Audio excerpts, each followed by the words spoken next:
we're back, and great to have back in the studio with us today my good buddy John Mittendorf. John, by the way, works with Answers in Genesis, and he does a lot of homework in my behalf.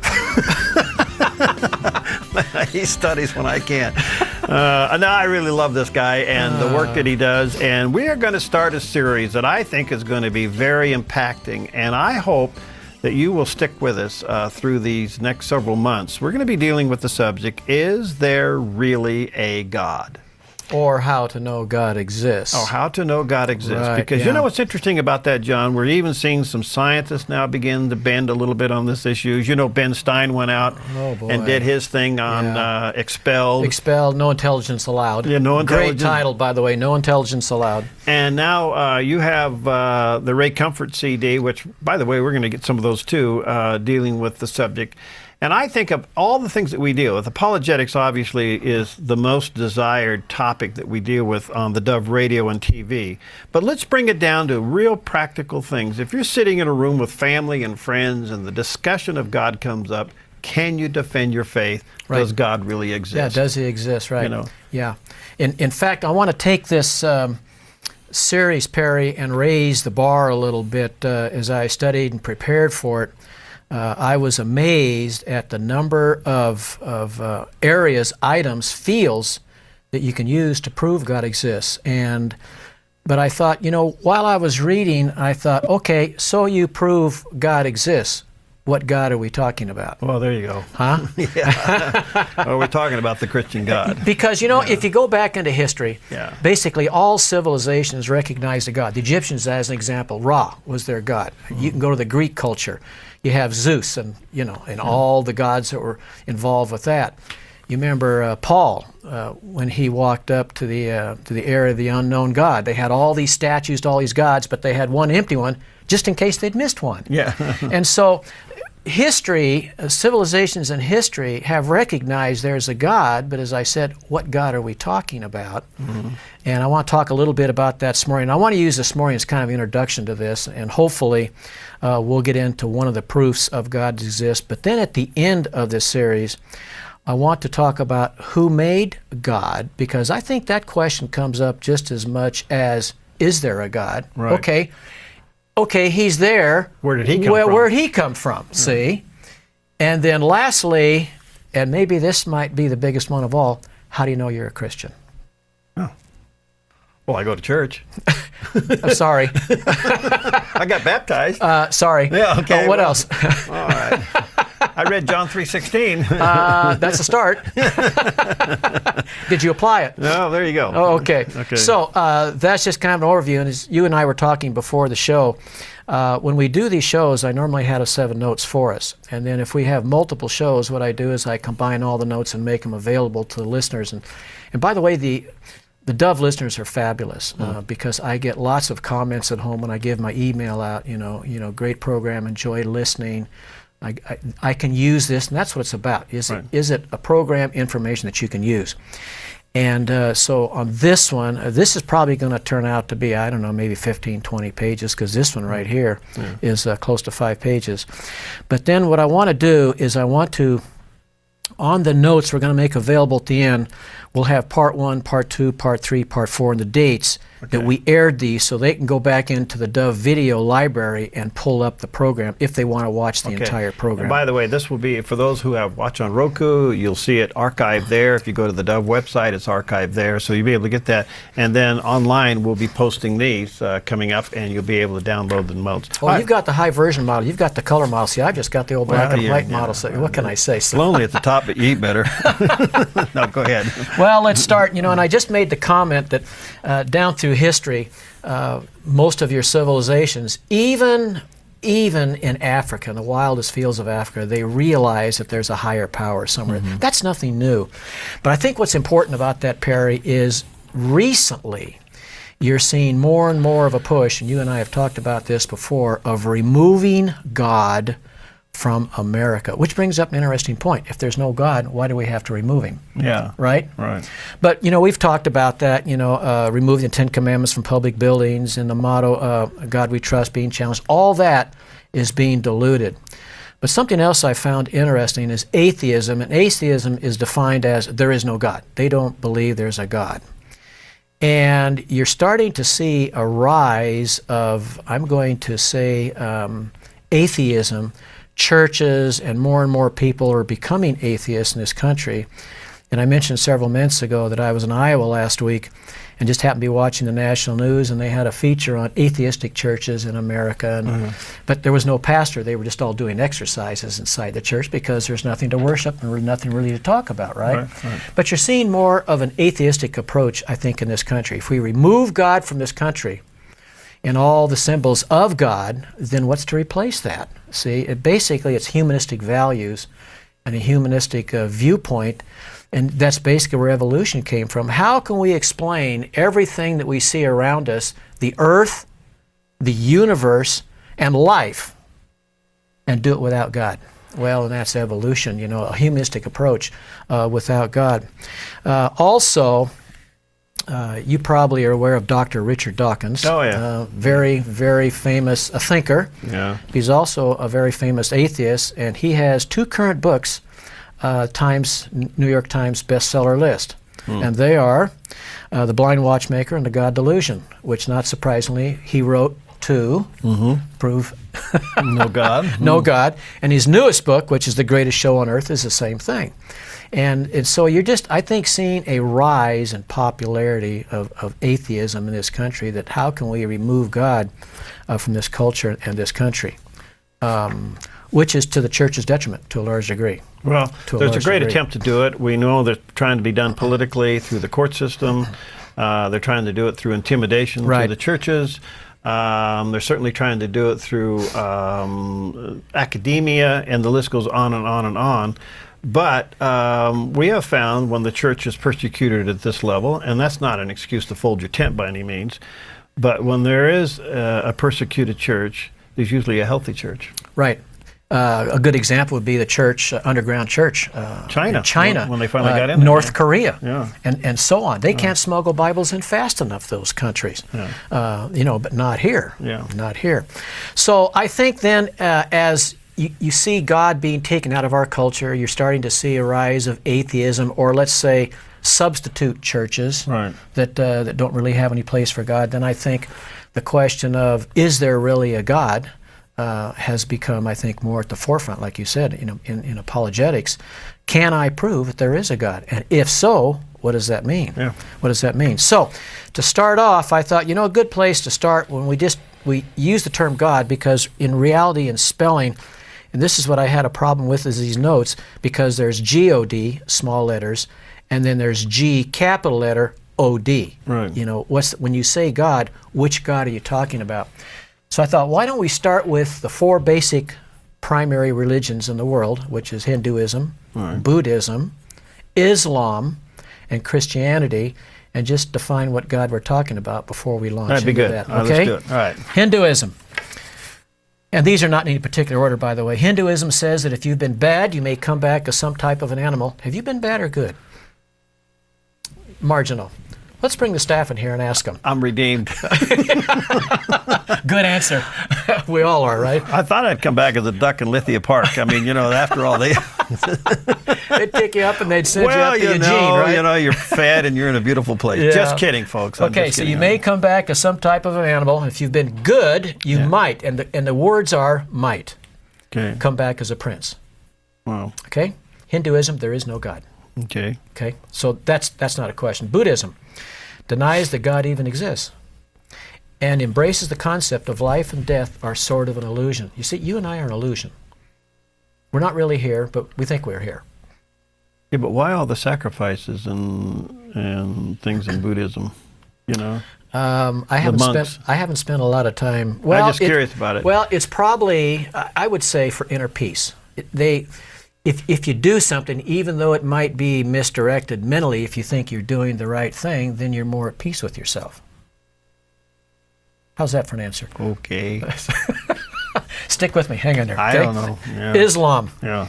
Okay, so Hinduism, Buddhism, that's not the God we're talking about. Islam acknowledges hell and God, but also believes that, and hopefully is the key word, enough religious works will be seen by God and He will show mercy. But interestingly, Even though they recognize God, it's a works-based religion, and in Islam, God is viewed as impersonal. You cannot know him. You cannot have a personal relationship with him. Mm-hmm. Okay? That's not the God we're talking about either. Okay. Now let's go to number 4, Christianity. It's the only religion, you know, and I hate to use the word religion, but you have to. You have to. That describes it. Yeah, because religion is just thrown around so much, you know. That clearly delineates that God became man, died on the cross, took our punishment upon himself, rose again, and provided a way to escape eternal damnation and spend eternity with him. So what we're talking about here is a very personal God that wants to know us. He also was responsible for creating the universe and life from nothing. All right. We're talking about how to prove that God exists, and we're starting a new series, and Is There Really a God? With John Mittendorf. We'll take a quick break. We'll be right back. Okay, we're back and starting a new series with our good buddy John Mittendorf, who also worked with Answers in Genesis, and of course he's been around here for a long time sharing with us various provoking thoughts and ideas. We're starting a series, Is There Really a God? And how to know God exists. And right. We're doing this for a fundamental reason, to give you the tools to defend your faith. It's as simple as that. And it really does start with, is there a God, and do you know that he exists? Right. You know, and of course he's laying the foundation here. 4 major religions in the world: Hinduism, Buddhism, Islam, and Christianity. Right.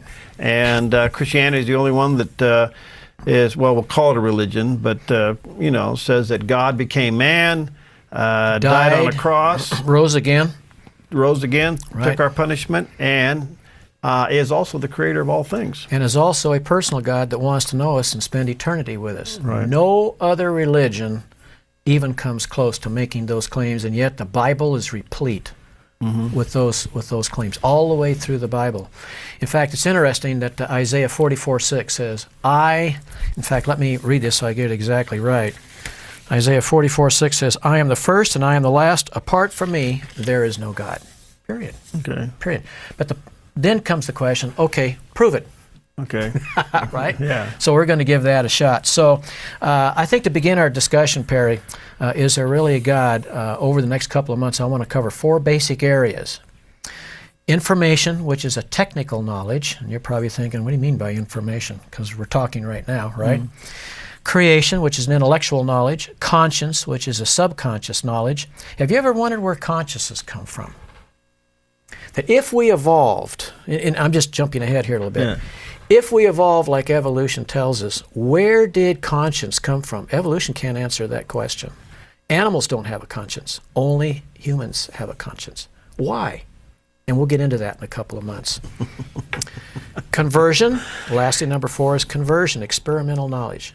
You cannot delete when somebody looks you in the eye and says, God completely took my life, turned it around, and made me a new person. And that is visibly evident. Yeah. Visibly evident. Well, we'll get to that one also. I was blind, but now I see. I can see, right, yeah. So let's start off with information this morning, and I'm going to focus on probably a huge nail that was driven into the coffin of evolution some years ago by doctors Crick and Watson when they discovered DNA, which is basically information. And by the way, when did DNA become very, very popular in the media and the public? Well, it was a court case. Right, exactly. Who? Well, see, it wasn't the Scopes trial. O.J. Simpson. Simpson. Simpson, right. Yeah. Yeah. O.J. Simpson's trial. Yeah, if that trial would have, that was basically the start of using DNA in court trials. But if he would have been tried today, with all the experience they've had with DNA, I mean, DNA is a slam dunk, basically.